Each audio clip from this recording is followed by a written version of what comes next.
আসসালামু আলাইকুম প্রিয় বন্ধুরা, খরগোশকে খাবার দিতেছি ঘাস। এগুলো আমার না, আমার কহিলের শখের বসতে খরগোশ খাওয়াতেছে আর কি। তো প্রতিদিন খাবার দিতে হয় দিবেলা। এগুলো ঘাস, দানা জাতীয় খাবার এগুলো দিই। হাঁস আছে, দেশি মুরগি আছে, দেশি মুরগি আন্ডা মান্ডা খায় আর কি। চলতেছে জীবন।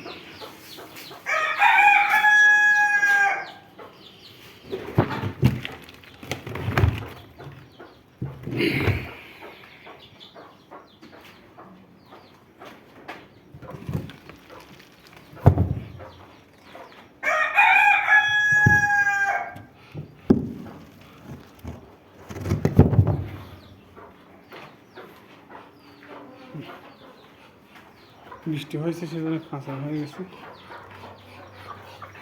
বাচ্চা কাঁচা আছে।